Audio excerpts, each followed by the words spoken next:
I was just saying, I was talking to an actress who did the sessions last month, and I was saying that this whole project came out of conversations, and I'm guessing Geoffrey was part of those in the early days of the pandemic, probably around May 2020. And everybody was doing these live stream Zoom readings of full plays, and a lot of the actors that we had done a couple, and was hearing that they weren't very artistically rewarding. That it was just there was a lot of stress to do these readings, and you're still Zoom acting, and it was like, well, what else can we do with this medium? And from those conversations came this project. So and Geoffrey was absolutely involved in the early days, doing some scenes, and thrilled he can join us again. And as I texted with Geoffrey, this is kind of the Geoffrey Wade reunion hour. Even though Paul is not here with us, just about everybody has a connection with Geoffrey, and so a past life or something. No, everybody has a very strong connection. Yes, unusually, not just yeah, a passing connection, right? Yeah. So I am floating on a wave of connection right now, because he just wrote to me his opinion about my book, and it was fabulous. And now I have a question. When I was working in San Francisco, my hairdresser is Gideon's niece. Not hairdresser. She worked in hair and makeup, and she gave me haircuts which were superb. And but she said, "Oh yeah, my uncle." But she called you Gideon. Is that? That's the Hebrew of Gideon. Do you have a preference, or Gideon is fine. Gideon is fine. Okay. Gideon is the Hebrew pronunciation, and my family converted it to something much more informal. And so, yeah. No, you might as well call me Gideon, or I might not. The Great American Story. Well, Gideon sent me his book, which is right over there. It's called Appreciating Shakespeare. When I was doing Harry Potter, and I acknowledged it, but the receipt of it, which I was flattered to get, but I never, and I looked through it, not terribly carefully, but I looked through it, but then I didn't write to say what I thought of it. So I finally did, now that I went back to it, because it has a section on Winter's Tale and lots of other things that bear. I sort of need to get the rust knocked off, if you will. I haven't done this kind of thing for a while.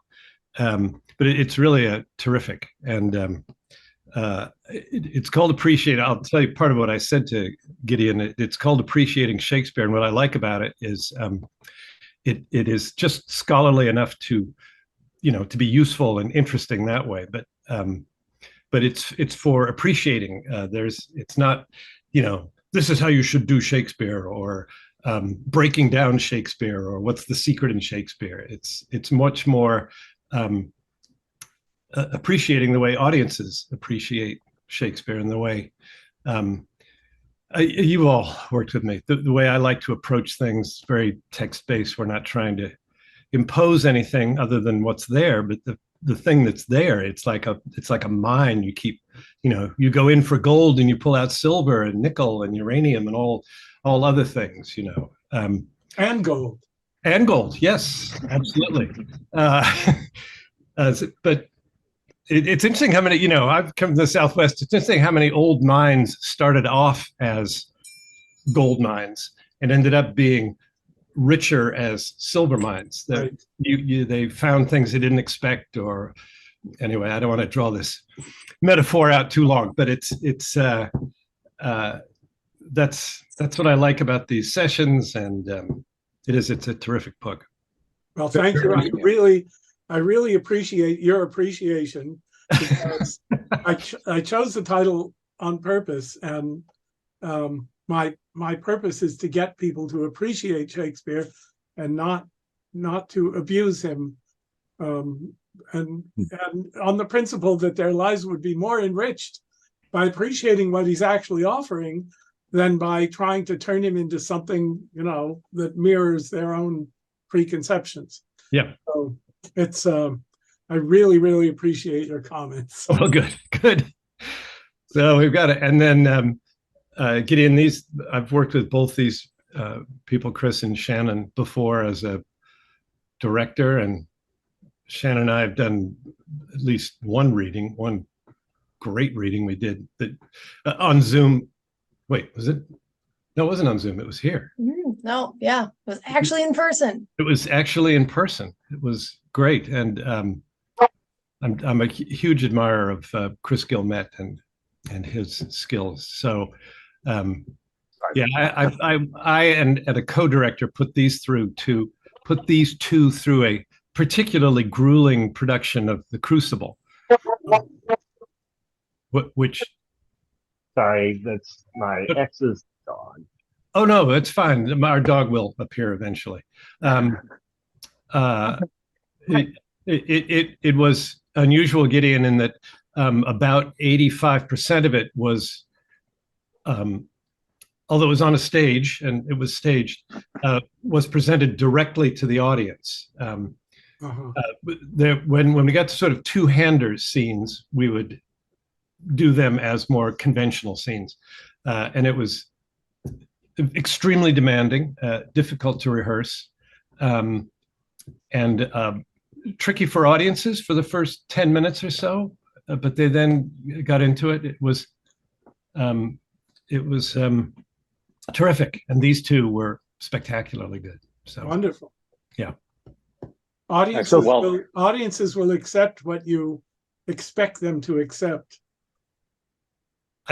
I 100% subscribe to that, which makes me think of I've obviously been dying to just talk to people for ages, but that's a funny thing you find in plays, and you find sometimes when you're trying to do a Shakespeare play or scene that something that it just doesn't, you can't quite figure it out, but you sort of go ahead and do it anyway, like running over a pothole or something, and the audience fills it in for you.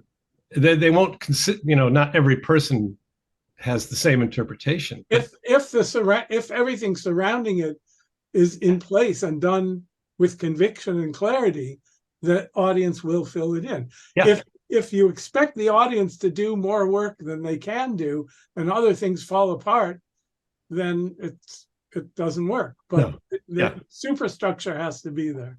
Absolutely. Well, go ahead. Yeah, I just wanted to say very, very quickly again, I'm so grateful and thankful to everybody joining us, and Chris, Shannon, welcome into this. Gideon and Geoffrey have done a few of these, and as I hopefully or attempted to convey, in the initial communications with you guys, this is all about just diving deep on the scene, on characters, on text. There's no emphasis on finality, on anything being performance ready. It's just a continued exploration and a chance for you guys to explore this work in a way that doesn't often happen even with professional productions. You often get this much time, a whole month on 15 minutes of material or something. So I'm really thrilled that you guys can join us, and it's been a good series to keep doing. There's a couple things I try to do at the very beginning. One, I want to remember to say it's helpful, even though just about everybody knows everybody in some form. Just doing some quick introductions is always good to just get everybody on the same page. And we do, as I mentioned, we have some people through Patreon who support the project and covering just some of our production costs. And so I just want to say thank you to Michele, Christian, Jim, Magdalen, Ivar, and Frank. Thank you very much for your support for this project.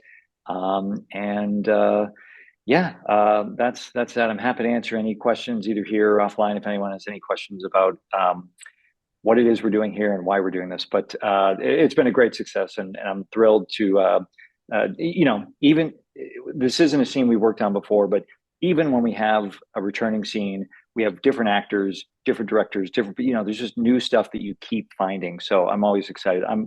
I always feel like I have the best seat in the house because I just get to sit here and listen to all the great discussion, and I can't believe people show up to keep doing this. So I'm thrilled. I feel like a kid in a candy store. So thank you for that. And I guess I'll do a very, very quick intro for you guys and anyone watching, though they're probably bored of me by this point. my name is Nathan Agan. I was acted in LA for a number of years. I knew Geoffrey through the Antiochus company, and a very long, circuitous path that included traveling and being nomadic. I ended up in San Diego, where I connected with Gideon, and then during the pandemic, as I mentioned, I knew a bunch of great actors who had a lot of time on their hands, and I said, "What do you guys want to do?" And it was as simple as that. Just kind of getting everybody to the same Zoom room, and they were happy to do something worthwhile. In addition to this, I do audiobooks and kind of keep myself creative that way. And but yeah, I love this project and just always enjoy bringing people together. One of my goals with this is that it fosters the kind of cross-generational communication and learning that I think the acting tradition came from. Like it was kind of more of a model of apprenticeship for a long time. And we've kind of gotten away from that with, the emphasis on TV and film and technology and self-tapes and all that kind of stuff. But I think there's still a lot of value in being in the same room and everybody being equals and collaborators. And a lot of great discussion comes from it. And for me, the results always speak for themselves. That you put some great artists in a room for a month, you're going to be very pleased and amazed what happens from week one, which is usually still pretty good, to week 4. It's really cool. So thank you again for being part of this, and I'll turn it over. Geoffrey, our fearless leader, if you want to jump in from there. Excuse me. Sure, I'll introduce myself. I'm Geoffrey Wade. I have done a couple of these before, and they're always very interesting. I'm an actor principally. I've directed a few things. I've acted in basically all mediums, but mainly theater. The most recent big thing was playing Snape up in San Francisco in that Harry Potter. I don't really have a lot more to say other than I'm just delighted to be able to sort of facilitate these discussions more than direct it. Although that's often, that's often what the best directing is anyway.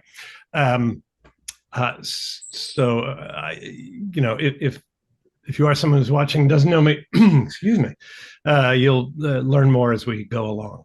So I will pass this over to Chris, who happens to be on my right at the moment. God knows where you are there. God knows indeed. 3 hours ahead. Chris Guilmet. I am actor residing in Buffalo, although I used to live, I've acted all over everywhere. I used to live in LA, New York before that, Seattle. Had the great pleasure of being a member of Antiochus and doing some spectacular stuff there, mostly not on stage, but in the library around a table where all of the actors would sit and read the play and then read the play again, and we would talk. That was just heaven. And the production of The Crucible that Geoffrey co-directed still counts as one of my most satisfying theatrical experiences. It was so cool and hard, but very, very cool. And I don't know what else to say other than I'm super excited to dive into these few pages. This is one of my favorite Shakespeare plays, and I have literally been dying to play Leontes for a long time. So even just getting a taste of it's going to be very cool. Great. Shannon, how about you? Hi, I'm Shannone Clair, and I also met Geoffrey through Antiochus, and gosh, we did The Crucible a long time ago now. It's kind of crazy. I got to be, strangled by Chris in that for a moment on stage. That was fun. I've mostly acted in LA, but also Seattle and Olympia, Washington. And I just finished doing a production of Much Ado About Nothing in Monterey, which was a lot of fun, with a brand new theater company that started in 2022, when all the other ones are struggling along, but hopefully getting firmer footing. And being an unusual person, I grew up in LA since the age of 4, so that's crazy. And I'm excited to do this. I'll admit that Winter's Tale is a play I struggle to love. So I'm very intrigued to spend more time with it. Wonderful. Great. And Gideon. So I started out trying to teach college. I taught for 10 years in college. Colleges didn't want a dead white male in those years. So I ended up teaching high school for 40, how many years? 32 years at 2 private high schools in San Diego.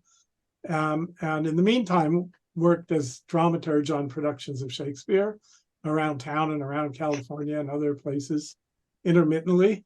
And then I retired from teaching so that I wouldn't be fired for the 20 times in the next few years, and started finishing the books I'd been planning to write.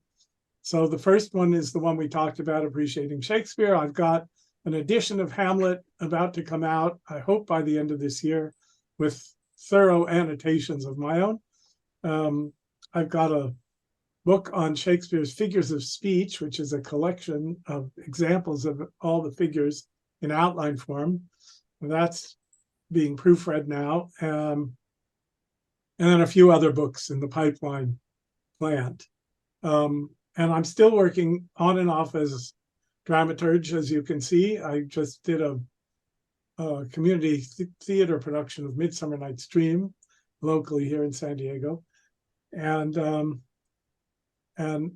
I specialized in Shakespeare because when I was in graduate school, I thought that Shakespeare would wear me out before I could wear him out. And that turned out to be true. Not that I'm worn out yet, but he's perennially alive and fascinating and new. So I'm very glad to be with you working on this play. I think it's one of Shakespeare's very greatest plays. It's a very deep play in some ways. And if Geoffrey wants me to say a couple words about it later, I will, but that's probably enough for right now.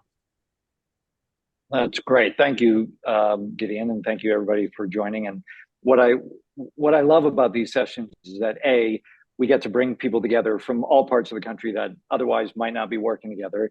And 2, you know, not to say it is happening in this group, but sometimes people feel like, geez, I don't know if I'm ever going to play this role, or I don't know if I'd ever be cast in this role. This is where you know, the opportunity to work on these parts can sometimes happen. So I'm thrilled to hear, Chris, that you've been, you know, eyeing Leontes, and you know, it's great that you get a crack at it. So I'm thrilled about that. Me too. All right. Well, I'm going to disappear. I'll be listening. You probably won't have any questions for me, which I'm totally fine with. And I hope you guys all have a great couple hours. Thank you. Thanks, Nathan. Right. Well, this is so great. I'm glad that you wanted to do Leontes. I just thought that was perfect. It took about 6 seconds to text back. Yeah, well, I want to do that. Yeah, it's great. This is perfect for it. And Shannon, I'm fascinated to hear that you don't have to be in love with it, but it's just one that I've never seen a production that has blown me away. Yeah. Okay. Well, it's not easy, and well, I think we'll have without much more ado from me, speak about it a bit, about like where it comes in his oeuvre, Gideon, and I know we all know it's a late comedy, actually a tragic comedy. It's got this double thing going on. There's a lot of double things going on throughout the play, but the entire structure of it is a tragedy. If you could stop it there. I mean, it'd be a good hour and a half play. And then it turns into this entirely other thing. So yeah, give us a little background on where it sits in his life, and maybe just a big overview, so we get to discover it ourselves as we go along. Oh, and just let me quickly say, with regard to Paul, he couldn't be here for this session, which is too bad. But I will, when we get to it, I'll obviously read his parts, and maybe Gideon, you can read the Lord, and when we get to that. But Paul, I worked with Paul for a little over a year on Curious Incident of the Dog in the Nighttime. We were both on that tour. And so that's where I know him from, principally. And he's just finishing, I think he's still finishing up doing one of these, A Measure for Measure, with a guy named Stefan Novinsky is directing that. Yeah, it just finished last week. Right. I've seen bits of a couple of them. I haven't seen them all yet. I worked with Stefan years ago in a class he was teaching. So these things, you do get a lot of cross currents, which is great. So Paul will be here. He will see all this, and then we'll pick up from there. So Gideon, why don't you help place this for us and let us know what's going on? Before Gideon starts talking, to say I'm going to disappear from the camera, but I'm going to still be hearing. But I have some rambunctious children I have to corral for a second. Okay, so. Good. Carry on. I'll talk loud. I got the headphones. They'll travel with me, but I am going to talk loud anyway. Thank you. Okay. So, yes, it's a late play. It comes after Pericles and Cymbeline and before The Tempest. So it's one of the very last plays Shakespeare wrote. I think the most important thing to say about, well, it's a tragic comedy was becoming fashionable. The cross-pollination of categories we remember from Polonius in Hamlet, talking about tragical, historical, comical, pastoral. But Shakespeare was in his mood of redemption, facing eternity. He only lived a few more years after writing this play. And so Pericles and Cymbeline and this play and The Tempest are all about the kinds of things that made tragedies happen in earlier plays, transfigured, transformed, redeemed, and turned into something mysterious and profound and beautiful and something else. So that's kind of the general characteristic of those four last plays. Before he did Henry VIII afterwards, and Two Noble Kinsmen with Fletcher, but those were kind of they weren't peak Shakespeare productions. They were kind of moneymakers, I think. In any case, the most important thing to know about what happens before we do our scene is to think about the comparison between this play and Othello. Because in Othello, there's also a jealous husband for no good reason. But the whole middle of the play is a very long, very profound and powerful scene of seduction into jealousy by Iago of Othello. Othello is man, and Desdemona is kind of angelic, and Iago is demonic figure. And the demonic figure tempts this man into destruction through jealousy. In this play, by contrast, Shakespeare takes that whole Iago passage of converting or seducing Othello into jealousy as a given. It happens instantaneously. There's no process. It's a complete shock to everyone. And those directors, you'll forgive me, Geoffrey, who try to hint that there's something in the scene and there's something in the relationship between Polixenes and Hermione that triggers the suspicion of Leontes, get it, I think, completely wrong. The whole point of the thing is the shock of it, the surprise to everybody, including the audience. And it's as you were talking about doubles, it's paralleled at the end of the play by another shock, which is that the next to last scene, all the denouement is explained in third person discussion. All the resolutions of the plot that we are expecting happen off stage and are told to us, and we can't figure out why we're not seeing it. And then the very last scene comes, and it's this magical transformation that nobody expects.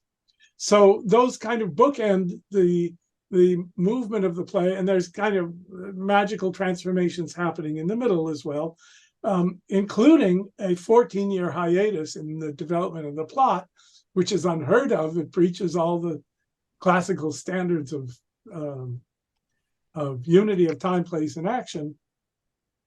So, but anyway, I won't go into a long discussion. The point I want to make is that Hermione is surprised.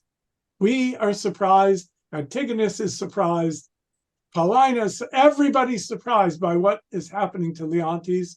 And there is nothing in the relation between Polixenes and Hermione that is ill or suspicious. The play begins with joy and pleasure and wit, and all the playing about sex in the first scene before Leontes' too hot speech is courtly wit. And then suddenly he says to us, too hot, too hot. And we realize that he's fallen into this profound jealousy. And it's like, my image of it is like dropping a pebble in a pond, and the circles of wave move outward steadily. Leontes' jealousy turns into suspicion of his wife and of his best friend Polixenes. Then it expands to take in Camillo. Then it expands to take in Hermione and the baby and Antigonus, and it just expands and spans until the turning point when the oracle calls him and says, no, this is wrong. Hermione's innocent, etc. And he says, there is no truth in the oracle. So it expands to the gods. And this is a degree of arrogance that is only matched by King Lear at the beginning of that play. And then Mamilius dies and Leontes comes to his senses. And he admits that it was all wrong. He had no justification, etc. And then he has to do penance for all that time. And then the play goes to spring and beauty in Bohemia, and then everybody comes back and there's the resolution. So the scenes we're doing are Leontes accusing his wife, still in this great state of jealousy, and Hermione shocked, surprised, and not initially angry, but trying to figure out what's going on and realizing, hinting to the future of the play, that Leontes is going to be sorry for this later. She says that in this scene. You're going to be very sorry later that you're doing this now. And then she submits to patience and allows the gods to unfold as they will this story. So I think, unless, Geoffrey, you have specific questions for me to address, I could go on for an hour, but I'll stop there. And then we can fill in as we need to.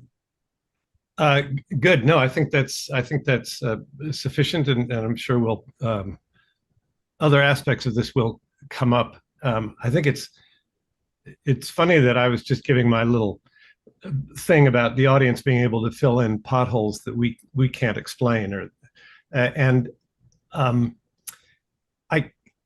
although the beginning is truly shocking and the end is magical, although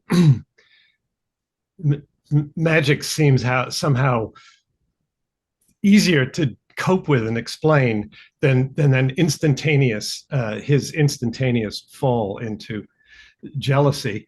And I think it's. Let me just say one thing about that instantaneous fall. In the Bible, there are specific rules in the Torah about how you deal with a man who has fallen into a jealousy of his wife.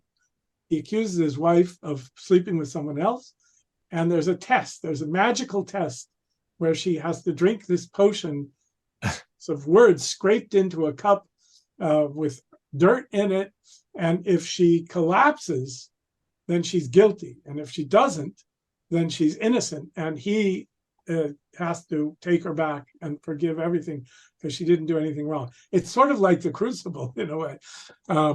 There's this magical test. So Shakespeare knows this. He has this in mind, that it is possible for people to fall into a violent passion without that long seductive,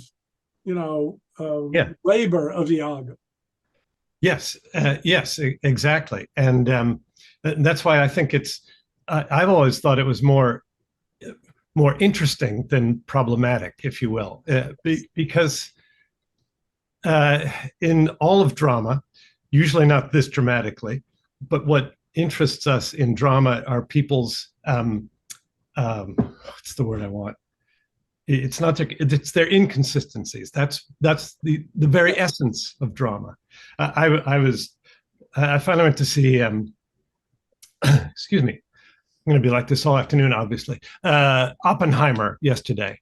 Yeah. And I think it's magnificent. Well, I was much more moved than I expected to be. I expected to be very interested in the story and all, but I found it almost, even now, I find it hard to think about or talk about. I mean, I could hardly move at the end of it.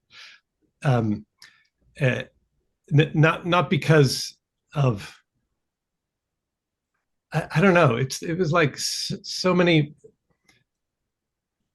There's a lot of despair in it. There's a lot of despair in that movie, but it's on a Shakespearean scale, and you have a central character who is inconsistent all over the place.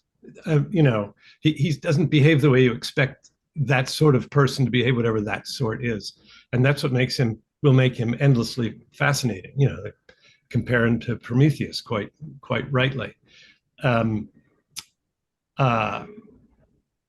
So that initial thing, which obviously we're not going to deal with in this scene, I just think audiences will take it, and if they go out after the show and say, "What the hell happened there? How could that be?" Someone will say it's impossible, and another person will say, "No, I've felt that way. I've felt an inexplicable rage or jealousy or love." I mean, they're two sides of the same coin, perhaps. And the language gives it such body. The language makes it so convincing. Both the sociable and lovable relations at the beginning and the content of his jealousy after are in it. And Shakespeare makes it absolutely irresistible. And again, as you said, the surprise element is, it's like to go back to the movies, it's like that blast of sound that makes you jump. If there'd been little telltales, somebody in your party would have said, "Oh, I knew all along. I knew it. I could see them. And it just takes that edge of the shock off of it. There's one word. So it's a completely theatrical effect, if you will. Yes. But there's one word where Shakespeare does that hinting, I think, and that's in the very first scene where he says, "Their love cannot but branch now." And branch, for Shakespeare, on the surface means blossom and flower and spread out and be good to everybody. And that's the primary meaning. But branch also means to branch out and separate. And he doesn't mean that on the surface, but it's underneath. So he may be hinting at this, but without telegraphing it in such a way that we say, "I knew that was going to happen." Yeah. We do not know what's going to happen. Great. Well, let me just add one more thing. That this plot is based on a novel by Green, in which everybody died. Like the main character, Hermione, when she dies, is dead. Like there's no statue at the end. There's no renewal. So, and it was a very popular romance that a lot of people read. So when they came into the theater, even the people who knew the book were shocked at the end of the play. Yeah. Because it changes the end of Green's novel. And it's like you knowing the story of Oppenheimer and still being moved by what you're discovering in this experience. Yeah. Okay, well, that's all great stuff. You poor guys have just been sitting here listening to this. No, it's great. Do you have questions that you want to ask now? Do you want to? Do you have any questions you want to ask now before we even start? No. Okay. But I do have a thought about how the jealousy comes over Leontes early in the play, and the way Shakespeare has written it, where it starts with an aside to the audience, like he's giving a little confession to the audience, and then he gets more and more. Aside. Yes. Yeah. That reminds me of how when you have suspicions of your lover and are feeling that jealousy, that you get these intrusive thoughts that kind of come out of nowhere. Like I see, and you start to see things that aren't there, and whether or not he intended it, it's kind of it in my mind, it's a very playable thing that it's the sudden intrusive thought that has to come out of his mouth for the audience, and then it overtakes him. The way Shakespeare's written it the words overtake it as well. I think it's very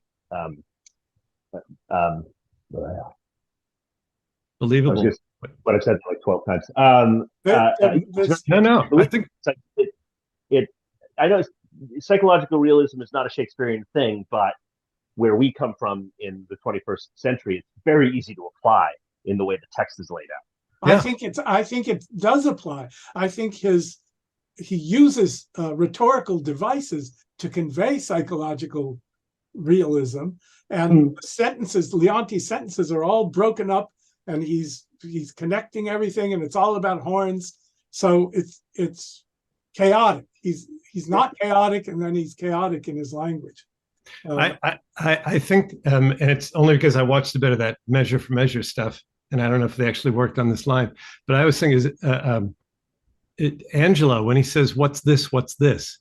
It reminds me of Too Hot, Too Hot. I've always thought, "What's this?" is she goes out of the room, and all of a sudden he's like, "What is going on? What's happening to me? What's happening? What's happening to me?" And monosyllables. Yeah, I think they're just absolutely brilliant lines, and I mean, I'm sure we've all at some time or other said to ourselves, either under our breath or out loud, it's like, what just happened? And not what happened over there, what just happened in my heart? That's like, what? Wait, what's going on? So I think it's an illustration of, yes, of course, he's certainly not, we're not dealing with modern Freudian psychology, but he knows, Shakespeare, the playwright, knows human psychology, that you don't have to know Freud and Jung and all those people to write a great play now or then. But I think you have to know Shakespeare to understand Freud and Jung, probably. Probably, right. So let's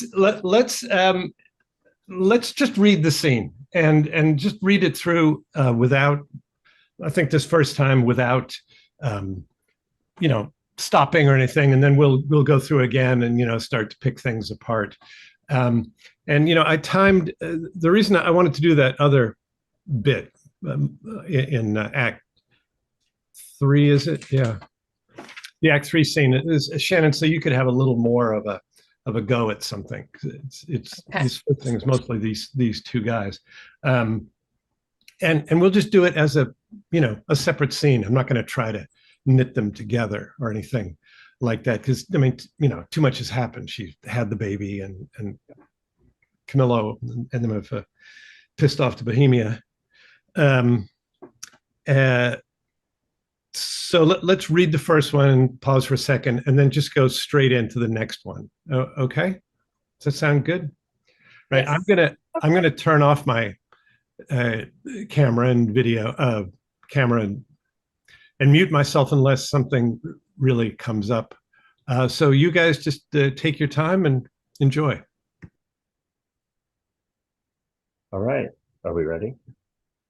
Yes, but what are we obviously don't have everyone. So where are we We starting? don't. So, yeah. So let me come back. And oops, tilt. Oh, bloody hell.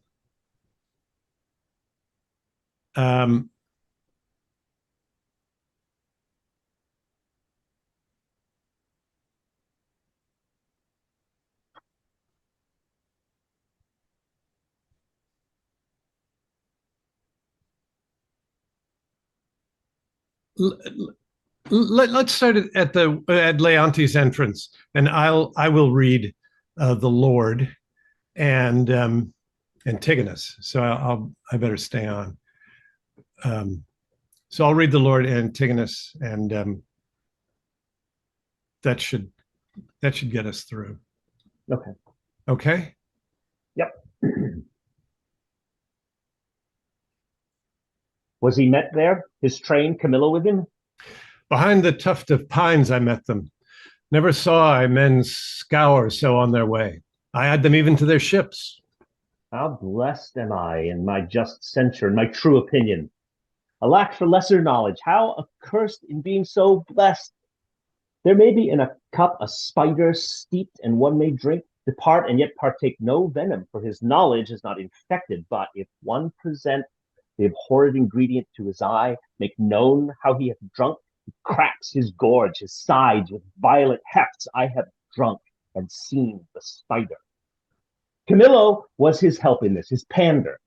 There was a plot against my life, my crown. All's true that is mistrusted. That false villain whom I employed was pre-employed by him. He has discovered my design, and I remain a pinched thing, yea, a very trick for them to play at will. How came the postern so easily opened?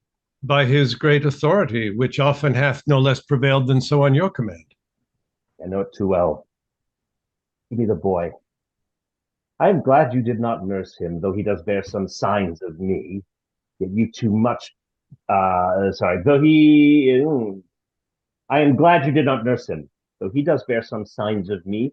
Yet you too, I don't know why I can't read that. Though he does bear some signs of me, you have too much blood in him. What is this, sport? Bear the boy hence. He shall not come about her. Away with him, and let her sport herself with that she's big with. For 'tis Polixenes has made thee swell thus. But I'd say he had not, and I'll be sworn you would believe me saying, howe'er you lean to the nayward.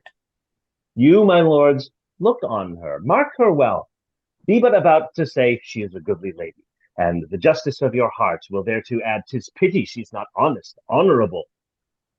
Praise her but for this her without door form, which on my faith deserves high speech and straight the shrug, the hum or ha, the petty brands that calumny doth use. Oh, I am out, that mercy does, for calumny will sear virtue itself. These shrugs, these hums and ha's, when you have said she's goodly, come between ere you can say she's honest. But be it known from him that has most cause to grieve it should be, she's an adulteress. Should a villain say so, the most replenished villain in the world, he were as much more villain. You, my lord, do but mistake. You have mistook, my lady, Polixenes for Leontes. O thou thing, which I'll not call a creature of thy place, yet lest barbarism, making me the precedent, should a like language used to all degrees, and mannerly distinguishment leave out twixt the prince and beggar. I have said she's an adulteress, I have said with whom, more she's a traitor, and Camillo is a federary with her, and one that knows what she should shame to know herself. But with her most vile principle, that she's a bed swerver, even as bad as those that vulgars give boldest titles. I am privy to this their late escape. No, by my life, privy to none of this. How will this grieve you when you shall come to clearer knowledge that you thus have published me? Gentle my lord, you scarce can write me throughly than to say you did mistake. No, if I mistake in these foundations which I build upon, the center is not big enough to bear a schoolboy's top. Away with her to prison. He who shall speak for her is a far off guilty, but that he speaks. There's some ill planet reigns. I must be patient till the heavens look with an aspect more favorable. Good, my lords, I am not prone to weeping, as our sex commonly are, the want of which vain dew perchance shall dry your pities. But I have that honorable grief lodged here, which burns worse than tears drown. Beseech you all, my lords, with thoughts so qualified as your charities shall best instruct you, measure me, and so the king's will be performed. Shall I be heard? Who is that goes with me? Beseech your highness. My women may be with me, for you see my plight requires it. Do not weep, good fools. There is no cause. When you shall know your mistress has deserved prison, then abound in tears as I come out. This action now I go on is for my better grace. Adieu, my lord. I never wished to see you sorry. Now I trust I shall. My women come. You have leave. Go do our bidding hence. Beseech your highness, call the queen again. Be certain what you do, sir, lest your justice prove violence, in the which 3 great ones suffer, yourself, your queen, your son. For her, my lord, I dare my life lay down, and will do't, sir, please you accept it, that the queen is spotless in the eyes of heaven, and to you, I mean in this which you accuse her. Oh, I'm sorry.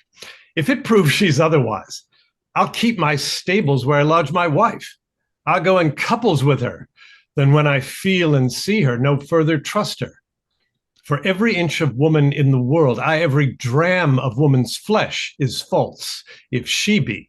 Hold your pieces. Good my lord, it is for you we speak, not for ourselves. You are abused by some putter-on that will be damned for it. When I knew the villain, I would land damn him. Be she honor flawed. I have 3 daughters. The eldest is 11, the second and third 9, and some 5. If this prove true, they'll pay for it. By mine honor, I'll geld them all. 14 they shall not see to bring false generations. They are co-heirs, and I'd rather glib myself than that they should not produce fair issue. Cease, no more. You smell this business with a sense as cold as a dead man's nose, but I do see it and feel it, and you feel doing thus, and see with all the instruments that feel. If it be so, we need no grave to bury honesty. There's not a grain of it, the face to sweeten of the whole dungy earth. But lack I credit. I had rather you did lack than I, my lord, upon this ground. And more it would content me to have her honor true than your suspicion, be blamed for it how you might.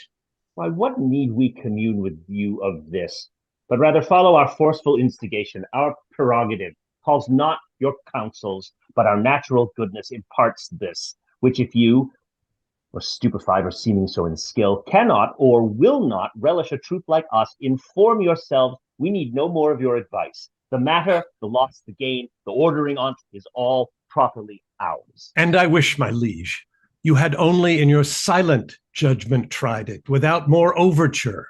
How could that be? Either thou art most ignorant by age, or thou wert born a fool. Camillo's flight added to their familiarity, which was as gross as ever touched conjecture, that lacked sight only, not for approbation, but only seeing. All other circumstances made up the deed, doth push on this proceeding.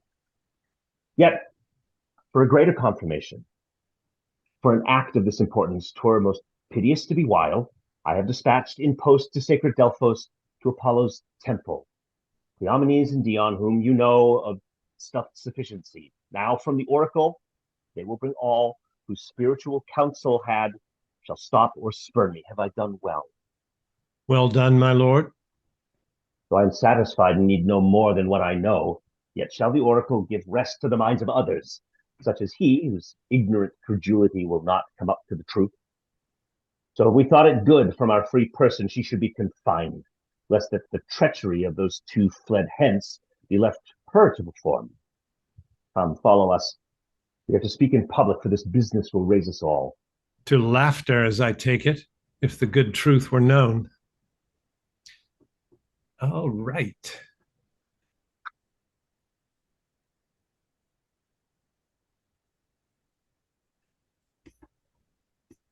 let's just give me a second to get to the other one here. Geoffrey, I thought she should start at now for conspiracy a couple lines before the line number you gave. Okay. Just so we know what the it is that she's talking about. 3 scene 2. Yeah, just hang on one second. I'm trying to find my place here. It's Act 3, Scene 2, line 75 or 6.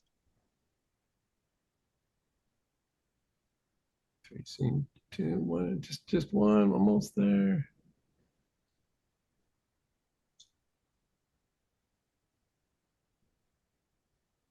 And Gideon, where did you say she should start? I think she should start at line 76, the middle of the line where it says now for conspiracy. Now for conspiracy, sure. Okay. Yeah. Otherwise, we don't know what the it is Yes. that she's referring to. Yes. Okay, good. Now for conspiracy, are we going? Sorry. You are. I'm I sorry. didn't- I will bow out this time.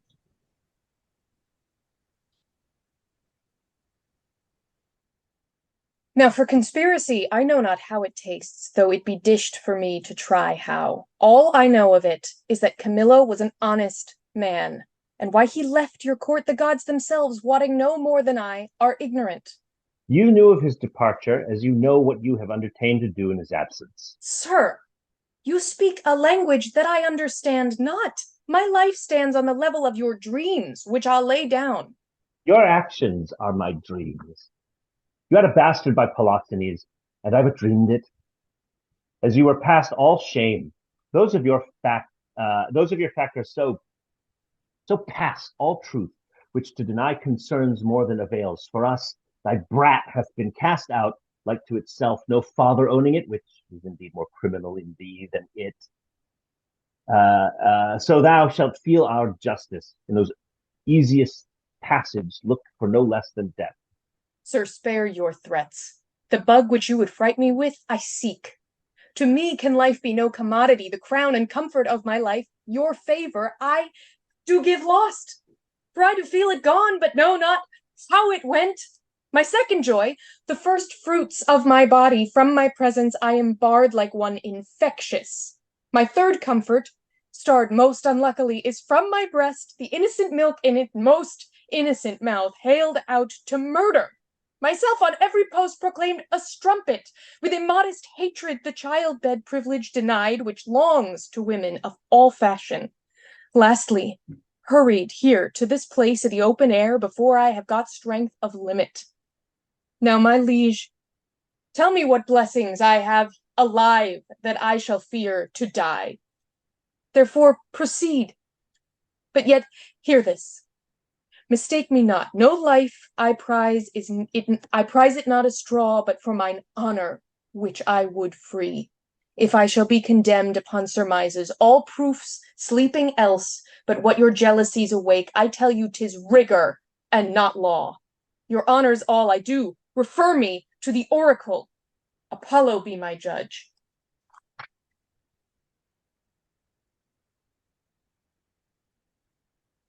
That's where we're going to. Right? Yes, that's where we're going to. I was just muttering. I was just saying, good. You didn't hear my complimenting everyone. Good. Before I start saying things, a couple of things to say. Did anything leap out for either of you? I know it's hard to read and think of your questions at the same time, but were there anything that leapt out for either of you? Shannon, why don't you start? I mean, the first one is a little hard to navigate in the face of the accusations and just figuring out sort of what pieces she's putting together where and deciding obviously sort of what approach she's taking.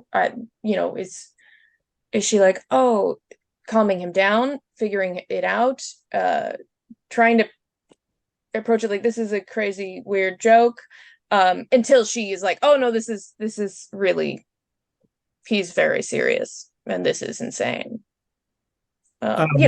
Which is just stuff to play around with. Absolutely. And I think the Let me just get back to the. I was going to print this stuff out, but my printer, of course, has decided to die. I think the key to what you just said is you said figuring out what pieces she's putting together, which is exactly what's happening. Is she's putting together it's both of these scenes. This one in particular, she's blindsided in both of them. And once again, speaking of great kind of opening lines, what's the first thing you say? You say basically, what? Right. And that one's kind of feels like a natural response. Like, well, what is this? I guess the one that's hardest is because we share this line where he's it's what, line 80 something. Polixenes has made thee swell thus, and I finish with, but I'd say he had not, which is like, that's where she has the chance to go, oh, but having it sort of be finishing his line is such a quick response to such an unexpected accusation, if that makes sense. Yes. And we can have a shared line debate, but I think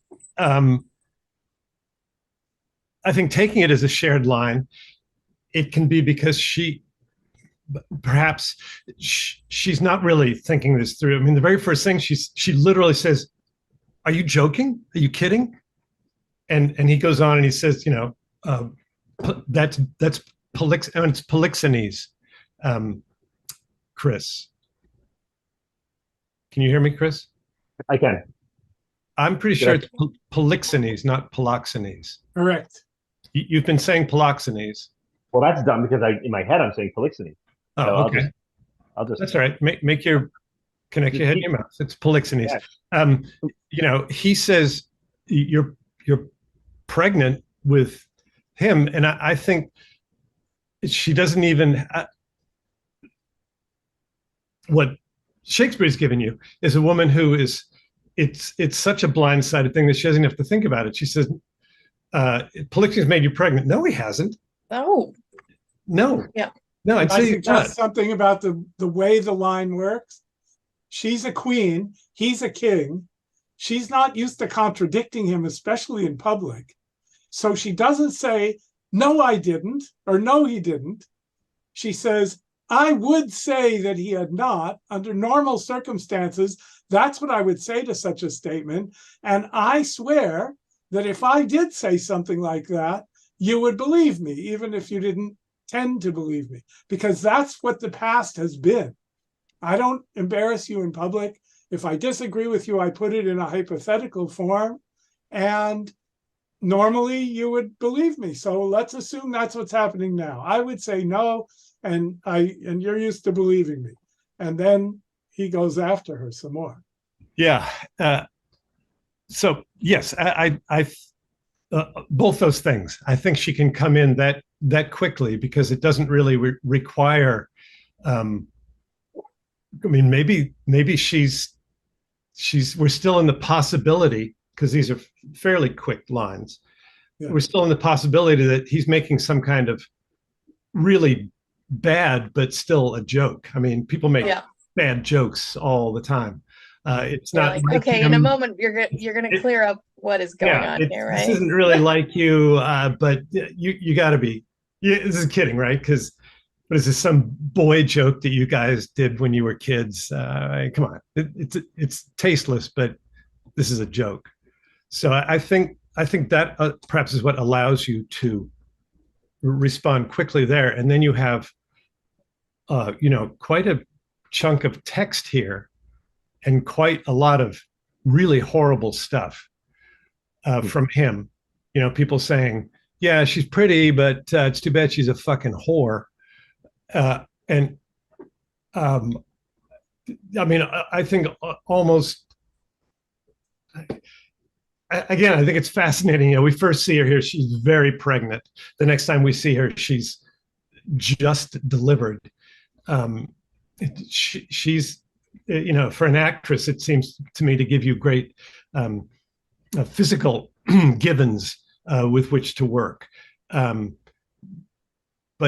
you know, these are terrible things to say to anyone, but to a woman who's so pregnant, in, you know, in front of other, there are other people here. They're like, it's like he's slapping you in the face or slapping you on your belly. I mean, something really horrible. But she, you know, Hermione throughout remains a very intelligent and sort of even-keeled person. The great wild stuff that Paulina gets to say is, you know, Shakespeare gives all of that to her, so that Hermione never has to, she never really gets in there and slugs it out with him. She's sort of the embodiment of grace and forgiveness. Even now, it's like when she leaves, she says, "I never thought I'd see her sorry, but I'm sure I will now," because even there, never wanted to see you sorry. Yeah, never wanted to see you sorry. Oh, I do. Yeah, but there's a note of grace even in that. Yes, like you'll come round. You will come round. You will be taught or learn, or something is going to shake you out of this. And it's sort of moving ahead, but even to that last longer speech, the whole point of it is what you're saying is rigor. It's not law. It doesn't make any sense. This is madness, right? Yeah. So one of the words that's connected with Hermione throughout, and then also to Perdita, is the word grace. Yes. And she keeps referring to it. She wants, earlier in the play, she hopes that her decision that Leontes refers to was an act of grace. And so the word grace runs through the play, and it's kind of thematic. And that's what you were saying about her character all through. She's in touch with something higher, so that even when she's accusing him, it's based on principle. It's not just based on personal bitterness. There's plenty of personal bitterness, but it doesn't come out as that. It comes out as judicious judgment. I'm looking at ahead. There's all your lines with him. There's a lot of shared lines between you two, and I think that this, what you're talking about, trying to piece it together. A lot of this is going on as he's speaking, so that as soon as this one that starts, there's some ill planet reigns, away to prison, and anybody who even speaks for her is guilty even for thinking of it. You don't really resist. You don't say anything. You just say, there's something wrong here. There's something, and now we're all familiar with, I hope, the society in which Shakespeare lived and wrote about, a society where order was what we look for. People belong in their correct relationship to each other. So when she speaks about an ill planet reigning, it's the time is, this is my ship's bell. The time is out of joint. There's something really wrong here. And I'll be patient till the heavens look with an aspect more favorable. Have to see about that line, but when the heavens readjust, things will be better. I think she's almost saying, I can't solve this yet. But she has, Thou must untangle this, not I. It is too hard a knot for me to untie. Yeah. But again, she's she has this faith, this grace that it will happen. Well, that was a long response to a simple shared line thing. But anything else, or did any of all that speechifying bring up something more? Not a specific. Oh, Okay. go, Chris. Oh, I was going to say about the shared line thing. I mean, I noticed this when I was going over the text, is that nearly all of my lines, I finish someone else's line. Like, I am not listening to anybody. Yes. Pretty clear. Yes. Well, let's move on to you and some thoughts I had, or any questions that you have first of all. No, I want to hear what you have to say first. When you, I think it's interesting that you said he's not listening to anybody. I think that's great. He's certainly not taking in what people are saying. But I find it interesting the way he is kind of listening to himself, and the way his speech sort of expands on itself. And I think technically, when we start going this again, you can afford to take a lot more time. You can just slow yourself down. The punctuation in this seems really good to me.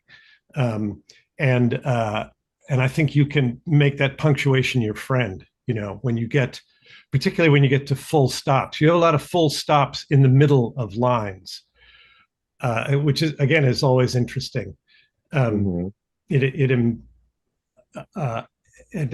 look for those places where something he started with, a thought he started with, he either amplifies himself with a new image, or it leads him on to a whole new image that he keeps ramping up his obsession, or his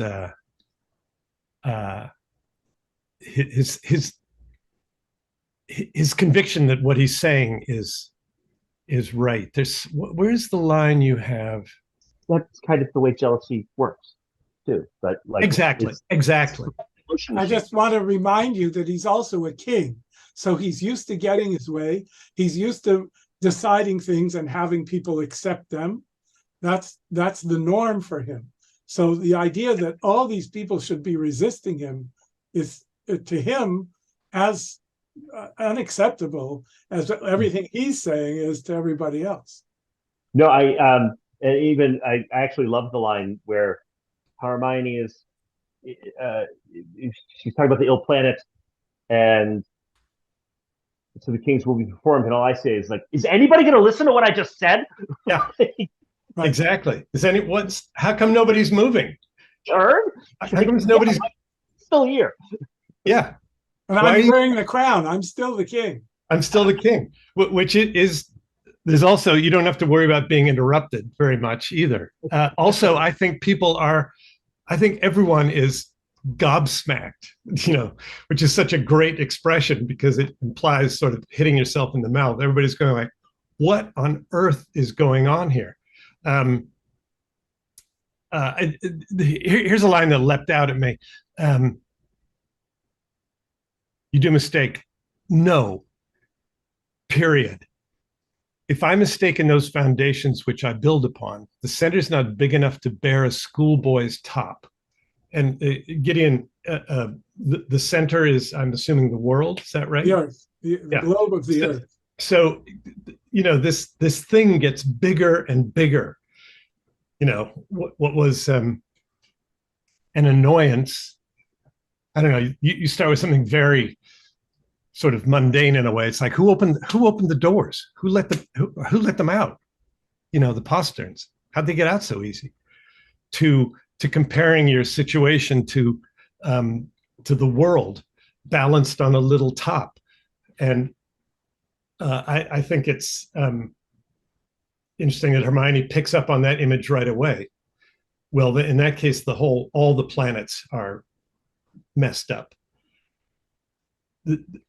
Just as you've spotted yourself, Chris, the way jealousy fuels itself in some really horrible way, or anger, resentment, all those things. But in this case, it's jealousy. As you're and sitting there, lying there alone, quietly, and thinking, and that's one of the reasons why I am going through the full stops in the lines rather than taking a minute, and then when they come in the middle of the line, because it's that yes, not stopping enough to think. I mean, I'm willing to try other things, but that's like my initial thought was like,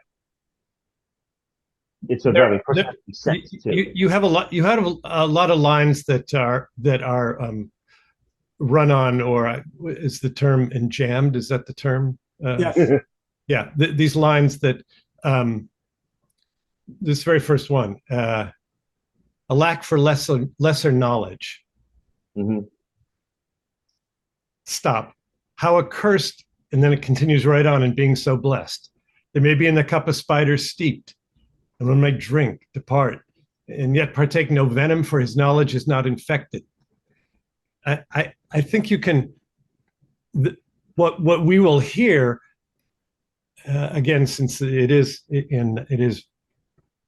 fairly regular, we'll hear that you're not kind of stopping at the end of 10 syllables where you should. I think you'll get and I just think it'll help you navigate it instead of getting away from you, the actor. If you run those lines too much together. I did. I was getting ahead of. Yeah, we then can't follow you if you take advantage of some of that punctuation and let it lead you into the next, which carries over into a line. Stopping in the middle of a line, we'll get. I just want to say that Shakespeare is doing a lot of that work for you. Mm-hmm.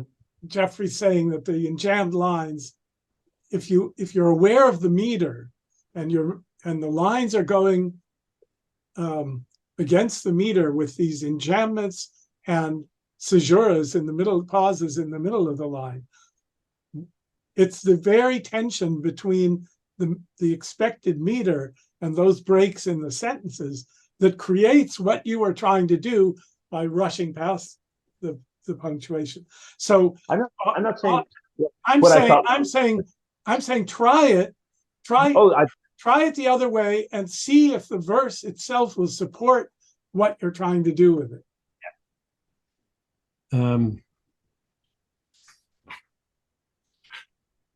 Yeah, that's my the main thing I want to say there. There's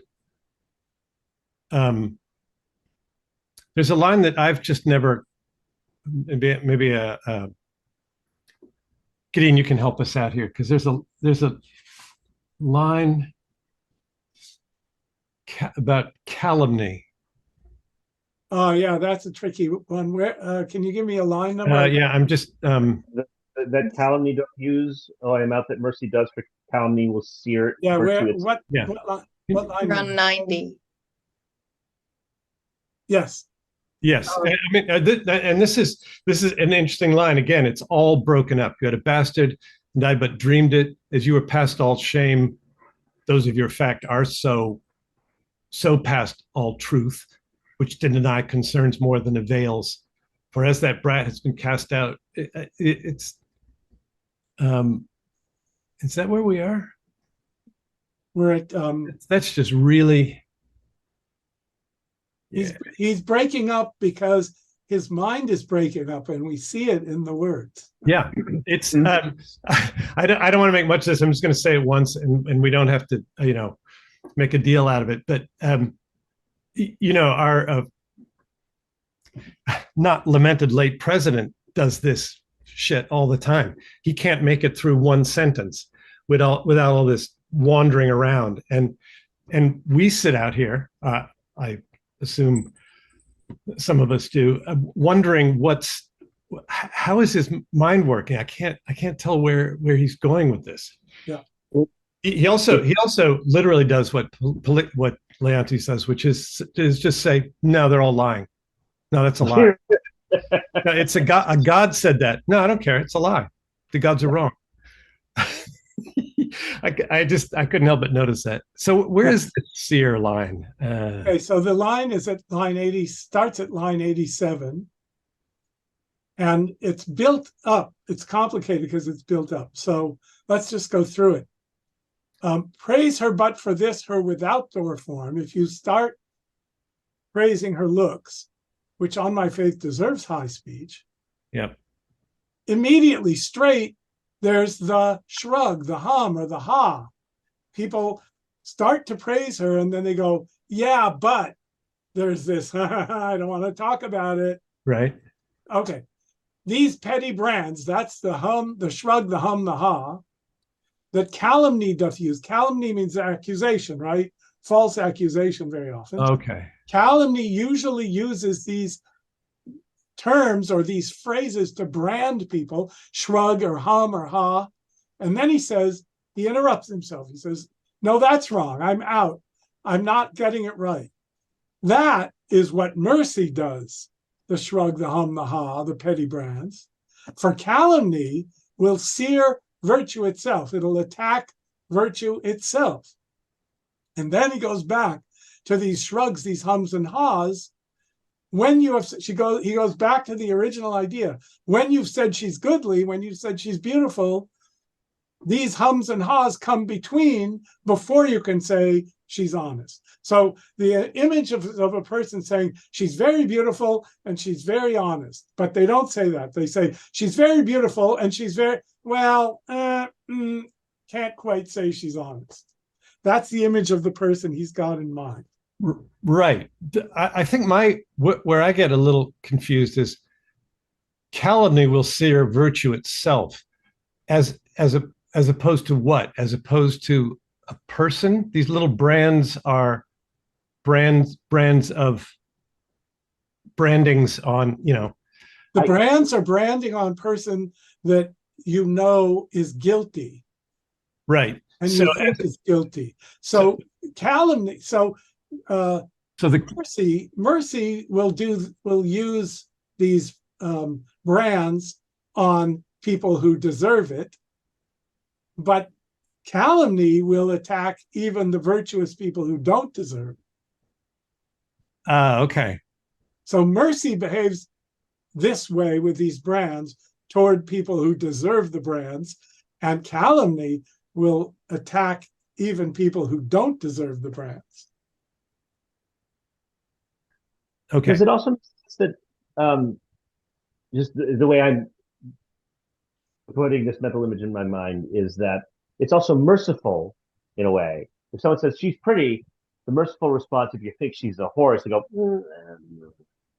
and the slanderous way to go, no, she's a whore. But calumny will even say that about someone who isn't. And calumny will say that about someone who, yes, that as well. Yes. It's interesting that it's mercy that brands virtue. No, mercy brands the people who deserve to be branded, even though they're beautiful, because they're not virtuous. So let's put it like this. I understand what you're saying and can make it happen. Okay, good. I'll stop. We'll see. It's a tricky one. Let's see. Is it like he's correcting his own choice of word? Yes. Yeah. That's exactly right. Oh, yeah. That's exactly what's happening. Yes. I'm not going to say anymore. I'm going to let Chris guide me through Chris gets it. Chris will do it. Okay. I'm hearing you.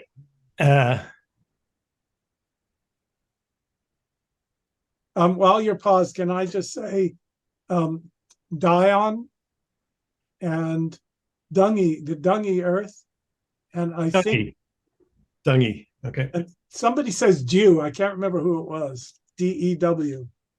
I think that's me. Can you make it a liquid U, dew?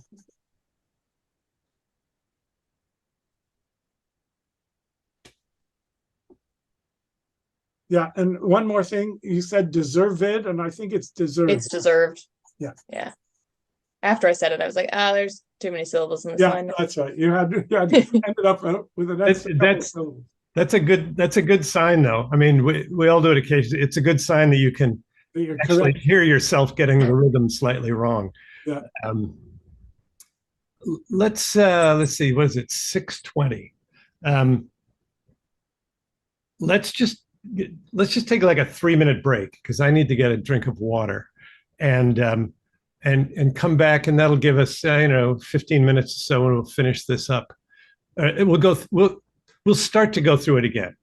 We're not going to go through the whole thing. We'll start to get through it again. How about that? Does that sound good? Good. Sounds good. Okay. Great. I'll be right back.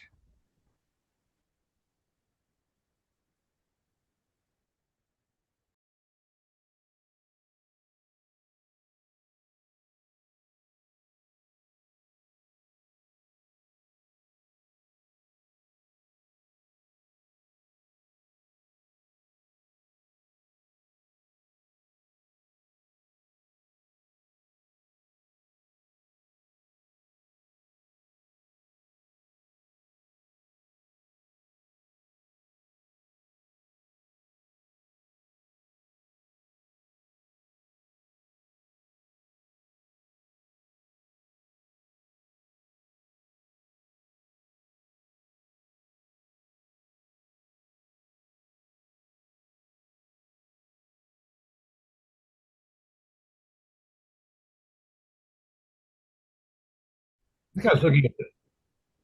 Oh, it's like HAL. It's like the computer. I can't do that, Dave. Excuse me. Oh God. What's going on out there? I don't. I mean, I assume something's on fire because. No, it's absolutely beautiful. Yes, it is. I just drinking too fast. I also misread the time. I thought we had less time than we have. So we have. Let's go through this again. I think just one other thing I wanted to put in your head, Shannon. God Almighty. This is funny because I was going to just remind you of her actual physical condition, especially in the second "The Bug You Fright Me With," that scene, and also just put in your mind that the death of Mamilius. Yeah. Sorry, I'm thinking of funny thing happened with the forum of Mamilius is also news to you. So I mean, Hermione keeps getting slapped with these things that she didn't know about. So I mean, it's an interesting line to tread, particularly for a modern day actress, to keep her strength, her sort of spiritual and her inner strength is there all the time. That's who she is. It's also her position. She is a queen. She's the daughter of the Empress of Russia. She's not, she's not just anybody. She is. And again, in the worldview, she deserves to be there. There's nothing at all weak about her, but she is physically compromised, just physically as a person, as a human being, as a woman, both in that first scene and certainly in the second one. So perhaps something to explore. Make her your own. But I think there's something about her that's not, it's not resigned, because that sounds weak. It sounds like she's giving in to something. But it's I can't think of a better word, but she is secure in her power and her knowledge and her faith, which is all a thing. It's it's pre-Christian, but there's still, faith in her. What's the deal in Latin? I remember virtue. You talk about a man having virtue, and I remember that our Latin teacher always had to explain that doesn't mean virtuous in the sense that we think of it, because virtue, what we think of as virtue nowadays, is a Christian idea. But maybe you can help me out here. And it's not just masculine, but it's a quality of strength, of goodness, of heroism, of manliness. But I speak all those things, but now speaking in a perhaps capital or small f, feminine way, the nurturer, the gatherer, the mother, all of those good things. That strength is there. That's a given with Hermione. I just want to add to that in the first scenes, she is filled with vitality and wit as well. And those things are still there. The virtue's there. And Shakespeare makes a point of it in the way they joke. But she's also got all that life energy that in these scenes is sapped by the pregnancy, and in the next scene, sapped by having given birth. Absolutely. Again, which gives us this great duality. I mean, she's a fun person to be around. She's not some regal, removed, cold, statuesque person. She's great. And they say again and again, she's the reason that Polixenes stayed. She's a great hostess. She's fun to be around. So she's a good match for the way Leontes is before he goes bonkers. Exactly. So there are all those things. And I'm not saying that you did, but just drop the feeling of anger from your acting vocabulary at all. There are other ways of conveying that. But look for that interesting dichotomy of in the first scene, strength, and again the very first thing you say is, "What are you? Is this a joke? You sporting? Are we still playing? What's going on?" Just be aware of those interesting dichotomies that are happening in her. That's all. Let's start again. And I'm going to urge both of you at this point to slow down. Really take your time. Really take your time. Feel no obligation to get through this in any way. And let the punctuation, again, I think it's good in this edition. Let the punctuation be your friend. Really observe it. Yep. This time. So I will once again do everybody who's not you two.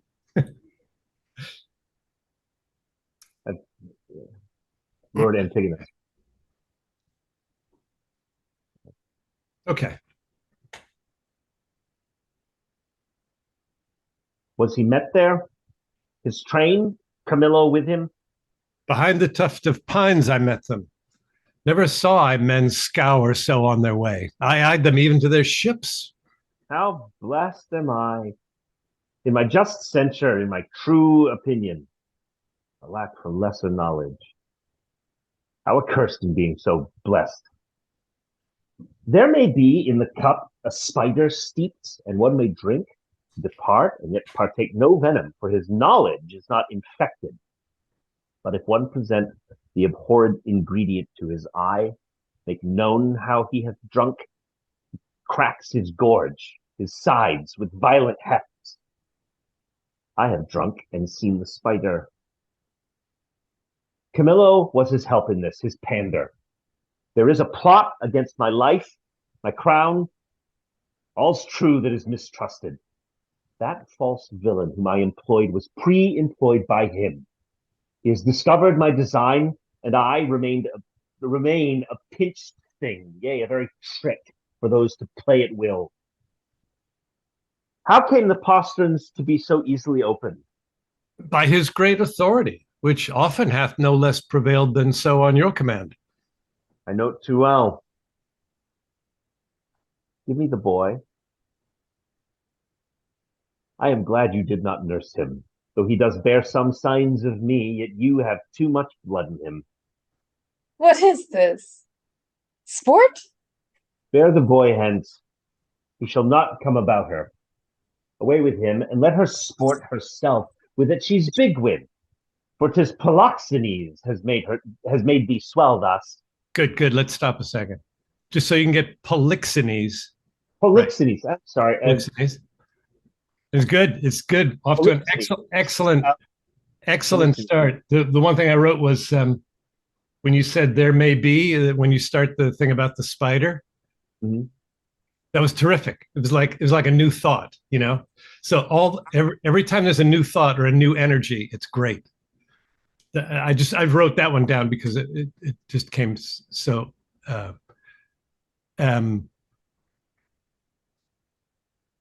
because it was the first one.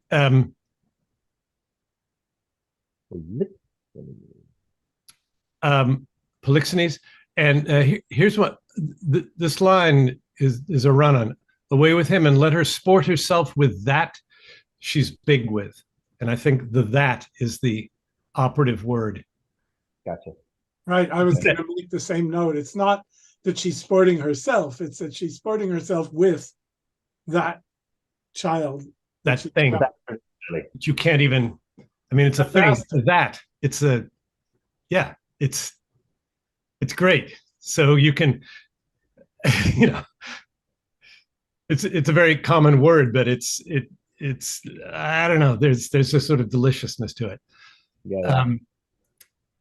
And here's another one. With that she's big with, for 'tis Polixenes has made her swell thus. That's, again, there's no break in that thought. So let's just go back to give me the boy.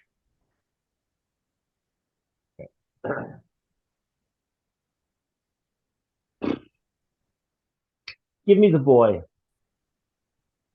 I am glad you did not nurse him, though he does bear some signs of me, yet you have too much blood in him. What is this? Sport? Bear the boy hence. He shall not come about her. Away with him, and let her sport herself with that she's big with. For 'tis Polixenes has made thee swell thus. But I'd say he had not, and I'll be sworn you would believe my saying, howe'er you lean to the nayward. You, my lords, look on her, mark her well. Be but about to say she's a goodly lady, and the justice of your hearts will thereto add, 'tis pity she's not honest, honorable. Praise her but for this, her without-door form, which on my faith deserves high praise, and straight the shrug. These petty brands that calumny doth use. Call them out, that mercy does. For calumny will see her virtue itself. These shrugs, these hums and ha's, when you have said she's goodly, come between ere you can say she's honest. But be it known from him that has most cause to grieve it should be, she's an adulteress. It's good. Well done. Let's just work your way through that speech again, because it's tricky, and it's tricky because his mind is all over the place, as we keep saying. And I just make one suggestion that'll make it easier. Sure. Please. That phrase, that mercy does, you mean that's what mercy does, not calumny. So if you give a little more on that, it's not that mercy does, it's that's I see what you yeah. get me? Yep. Good. I think that'll make it. Everything else was perfect about that, I thought, but that then upended it. Yep. So. Good. Okay.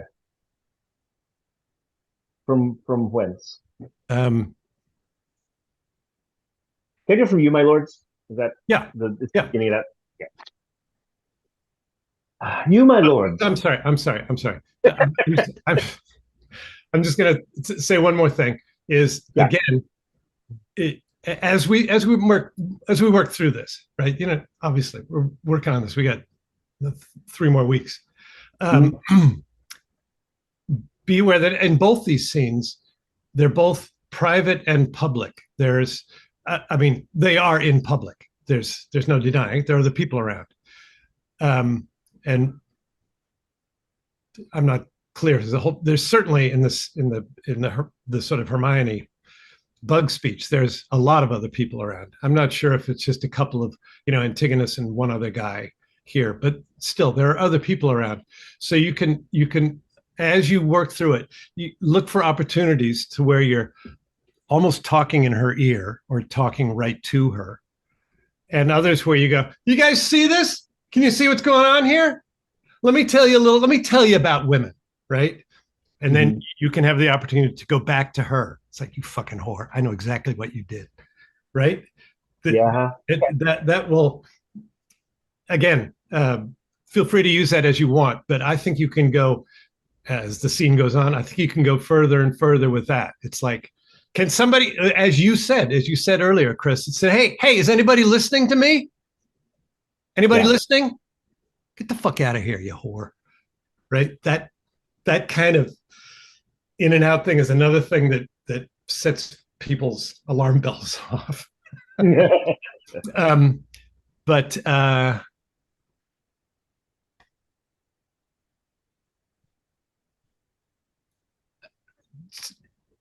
yeah, so start with you, my lords. Yeah, we'll start from there. You, my lords, look on her, mark her well. Be but about to say she's a goodly lady, and the justice of your hearts will there to add, 'tis pity she's not honest, honorable.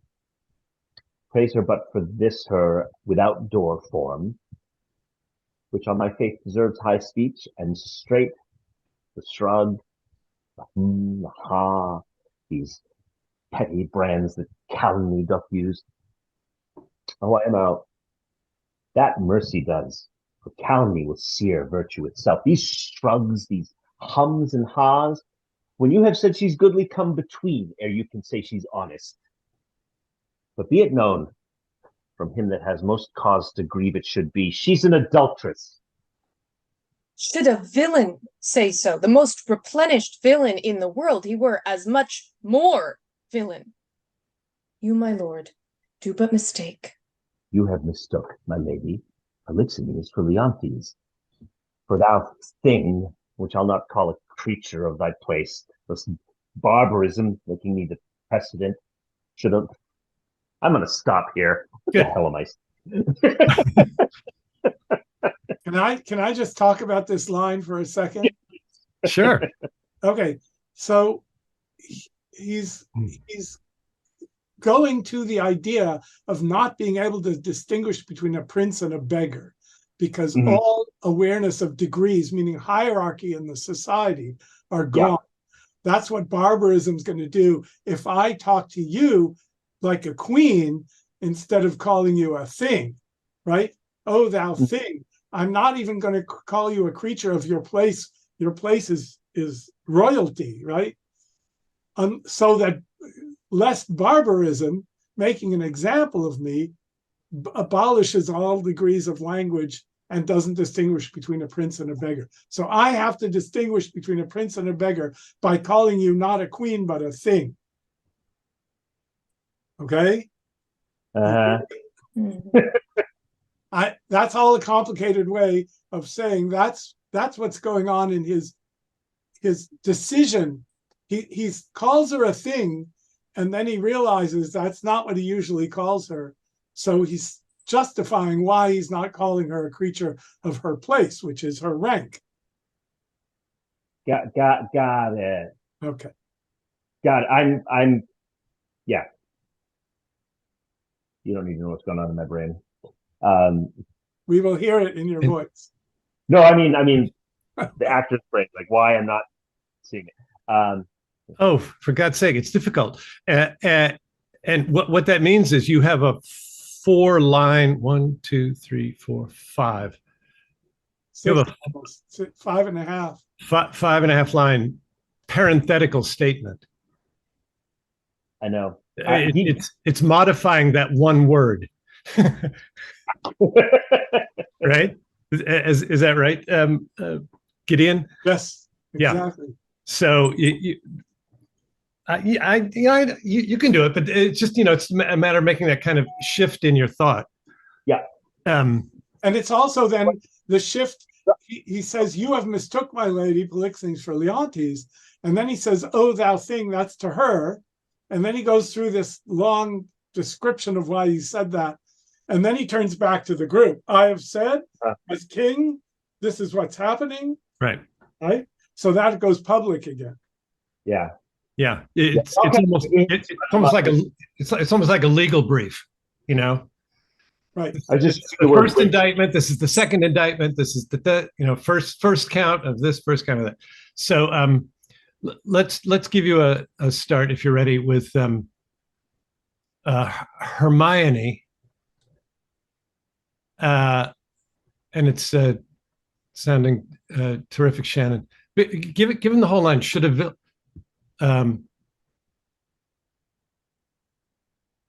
Actually, just go back one, so we make the whole line out of it. And Polixenes, Leontes, give her. She's an adulteress. And oh, here we go. You probably hear my dog now. Yeah, the more I'm thinking now, as I've heard you say it, the more sort of wonder you can get in there, the more of figuring out, right? The better. Okay. So let's just start from Chris, from She's an Adulteress. Okay. She's an adulteress. Should a villain say so, the most replenished villain in the world, he were as much more villain. You, my lord, do but mistake. You have mistook, my lady, Polixenes for Leontes. So the thing, which I'll not call a creature of thy placeless barbarism, making me the precedent should a like language use to all degrees and mannerly distinguishment leave out betwixt the prince and beggar. I have said she's an adulteress.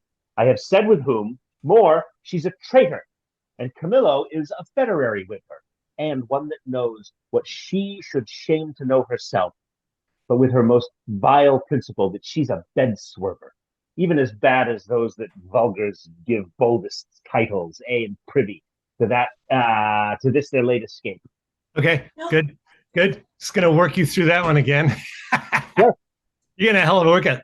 That was really good. That was really good. Should like language used to all degrees and mannerly distinguishment leave out betwixt the prince and beggar. So the object, what's being left out is mannerly distinguishment. What's being left out of between the prince and the beggar is mannerly distinguishment. It's an inverted word order. Yeah. So help yourself out. Really observe that comma after degrees. Yes. And then make sure that those next two lines are really knit together. And mannerly distinguishment leave out betwixt the prince and beggar. I just want to add that AY in line 115 is yes. I, not A. That's coming up. I'm sorry. I copied and pasted the text so that I could have some room to write stuff, and line numbers didn't come with it, so you have to give me a second. Oh, so it's the next to last line you just said. A bed swerver, even as bad as those that vulgars give boldest titles. I and privy. It's yes and privy to this their latest. He goes a little piratey there. Arr. Yeah, so all that stuff we had about mannerly distinguishment betwixt a prince and beggar, let that sink in before you move to I have said she's an adulteress. Mm-hmm. You did. I just want you to really make a point of that. She's a bed servant. Is that your lovely wife behind you? Yes, hello. My lovely wife has just come in. Sorry. But there's just one other thing here. A little, and Camillo, a federary with her, one that knows what she should shame to know herself, but with her most vile principle. So she would shame to know it, even on her own, or with only her most vile principle, meaning Polixenes. Yes, yeah, that's what I was about to say. Don't be misled by that. But it's more like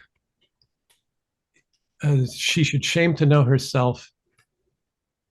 More like even with her most vile principle. Even only with even only with her most vile principle. So that's the feeling. It's not an exception. It's actually an amplification. Correct. So we could use the word "except" for it. Yeah. Except with her most vile. That'll make it make sense.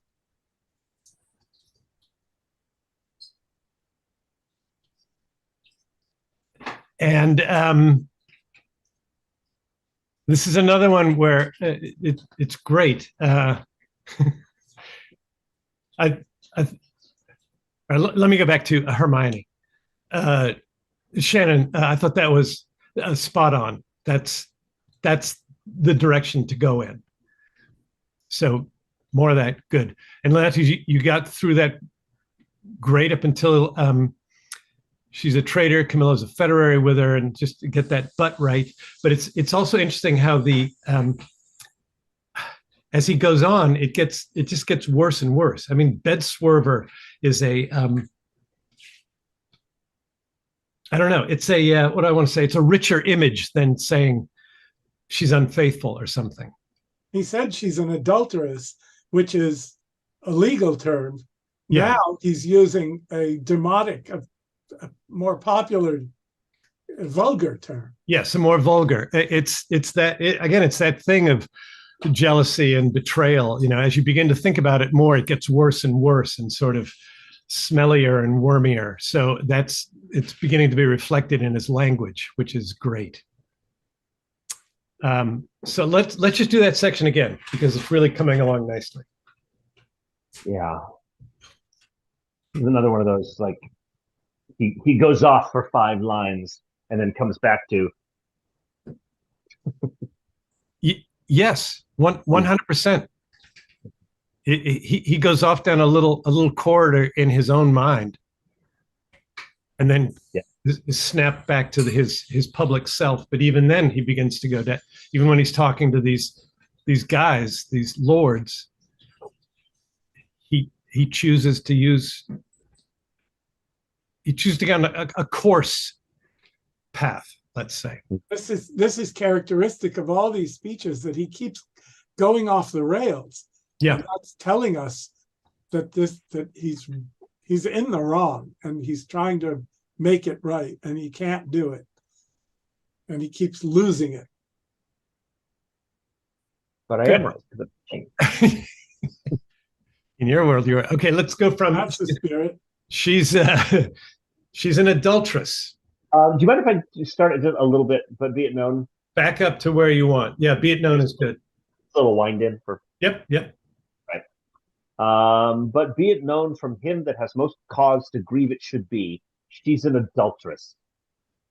Should a villain say so, the most replenished villain in the world, he were as much more villain. You, my lord, do but mistake. You have mistook, my lady, Polixenes for Leontes. Oh, thou thing, which I'll not call a creature of thy place, lest barbarism and making me the precedent should a like language used to all degrees and mannerly distinguishment leave out betwixt the prince. I'm gonna do that again. Good. Go got lost. Good. In my Since we're stopped, excellent use of mistook. That's like turning her language on her. It's great.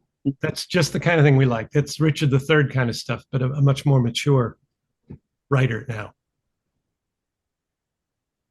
Can you give her can you give him should a villain say so? It's lovely. Yes. Lovely, Shannon. Should a villain say so, the most replenished villain in the world, he were as much more villain. You, my lord, do but mistake. You have mistook, my lady, Polixenes for Leontes. Oh, thou thing, which I'll not call a creature of thy place, lest barbarism, making me the precedent, should a like language used to all degrees and mannerly distinguishment lead out betwixt the prince and beggar. I have said she's an adulteress. I have said with whom. More, she's a traitor, and Camillo is a federary with her, and one that knows what she should shame to know herself, but with her most vile principle, that she's a bed swerver, even as bad as those that vulgars give bold titles, aye, and privy to this their late escape. Oh, by my life, privy to none of this. How will this grieve you when you shall come to clearer knowledge that you thus have published me? Gentle my lord, you scarce can right me throughly than to say you did mistake. No. If I mistake in those foundations which I build upon, the center is not big enough to bear a schoolboy's top. Away with her to prison. He who shall speak for her is afar off guilty, but that he speaks. There's some ill planet reigns. I must be patient till the heavens look with an aspect more favorable. Good, my lords. I am not prone to weeping, as our sex commonly are, the want of which vain dew perchance shall dry your pities. But I have that honorable grief lodged here which burns worse than tears drown. Beseech you all, my lords, with thoughts so qualified as your charities shall best instruct you, measure me, and so the king's will be performed. Shall I be heard? Who is't that goes with me? Beseech your highness, my women may be with me, for you see my plight requires it. Do not weep, good fools, there is no cause. When you shall know your mistress has deserved prison, then abound in tears as I come out. This action I now go on is for my better grace. Adieu, my lord. I never wished to see you sorry. Now I trust I shall. My women, come. You have leave. Go. Do our bidding hence. Good. Let's go back a bit. Oh, that's getting so good. Good as that. Yeah. It's terrific. It's terrific. Really coming along very nicely. You were really getting carried away there, Chris, in the best possible way. Shannon, no, I'm not going to say it. I'm going to say the same thing to you. Just be aware of these lines that don't stop at the ends. When you come to clear knowledge, that you thus have the knowledge that you thus have published me. You scarce can write me thoroughly then to say you did mistake. There's it doesn't have to be a break there. And tell me what that means. You scarce can write me thoroughly then to say you did mistake. There's this explanation in the art and the kind, like it half made sense to me. Go ahead, tell me what you think. In my brain, it is, even if you say you mistake, like you're barely gonna squeak by in writing this situation. That's right. That seems right to me. I have it. I have the trick that you need. You need to hit then a little bit. Okay. Meaning when you say you did mistake, at that point, you will barely write me. Do you get what I mean? It's yes. Okay. It's worded in a very tricky way to try to convey what I think it's saying. But Yes, it is difficult. But I again, as we've said right from the beginning of this whole session, if you set it out right, set it the way we've been setting you up, the way you've been setting up her, and know what you're saying, we'll understand it. Even though when you parse it like this, it's a tricky little thing. But there is no break between say and you did mistake. yeah. Same thing with I must be patient till the heavens look with an aspect more favorable. Right? Mm-hmm. I'm not prone to weeping as our sex commonly are. The want of which for feigned dew the want of which vain dew perchance shall dry your pities. Right? Carry it all the way through. Her I think in this case it's her thoughts are actually smoother than his. Yes. So you can, that's, instead of a person who's wandering off all these corridors, to keep my weak metaphor happening, she's gliding through, she's connecting this stuff, right? So do connect it. Can I give you another metaphor for what you're asking her to do? Sure. My favorite metaphor is bow and arrow, shooting an arrow. When you start a sentence in Shakespeare, you're shooting an arrow. And if you shoot it this way, it just bounces to the ground a few times. That's what all those pauses are. So you have to go for the end of the thought.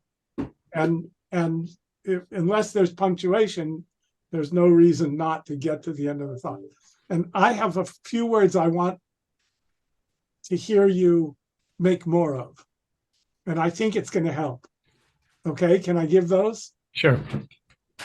At line 118, I think you need to give us more on grieve. You're predicting this, and it's the key. He's not close to grieving for what he's doing now, but you foresee that he will. So that's one. I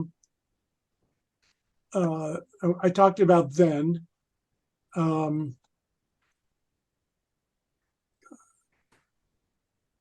I have that honorable grief lodged here. You mean your breast, in your heart. So here needs to be a little more. And then I think you can bring out the word charities in 137. You're talking to the others, and what are you asking them? To judge you by a very particular Christian quality, which is caritas, the selfless love of your neighbor, right? Christian charity. Charity comes from the word care, from the word caritas, which means to care. So she's calling them to do that. And then you pause after my women in 141, beseech your highness, my women. And then you took a breath. Mm-hmm. That may have just been because you were out of breath, but that's not a pause there either. Yeah. Okay, that's it. Those are my notes. We're nearly done, and I think we will stop here. But I do want to say that I just love the word charities, and I don't know if Shannon and Chris, you remember this, but in Crucible, I loved how often the word charity came up, because in the King James Bible, which was their Bible, and I hope I pointed this out at some point. The three things that remain are faith, hope, and charity. Mm-hmm. In the modern translations, they make it love, which is, I think, a less rich word. So here's a perfect example of that charity used in that sense of that more. Comes from the Greek agape. That's what. Yeah, exactly. That particular brand of love. So I'm glad you brought that out. I think it's 7 o'clock. So we will stop. I'll send you all emails. This was such a pleasure for me, and I hope you're enjoying it. We'll get real Antigonus in here next week. There's Amelia for everybody to wave at. The dog hasn't made a sound, which is nice. And we'll keep going through it this way, and do go through it. I think you're both very generously picking up on what I and I think Gideon are hoping a little more for. I want to just say your response to our notes has been great, and it just gets richer and richer as you go. So it's nice to work with pros. Yes. So I'm going to sign off. I'm done. Nathan, you have something to say? No, I just wanted to come back and say thank you guys again. It was I've been listening the entire time, I promise, and I've just really enjoyed the discussion and conversation. And you know it's a dense play, but you don't really know it until you have to examine every line, and it's it's just great to get a little more clarity. Even me, just like what is he saying? You have a general sense of the arc, but it's wonderful. So thank you guys so much for diving into this so fully. Thanks. Good, and we will continue with that. We'll use both those scenes, so you get something a little more meaty, Shannon. I think altogether it'll only run about 10 or 12 minutes. So yeah, no, you were kind of under time. On average, you were under time from some of the other scenes. So you got room to spare. So excellent. Yeah. Thanks, everyone. Thank you. See you same time, same place next week. All right. See you guys then.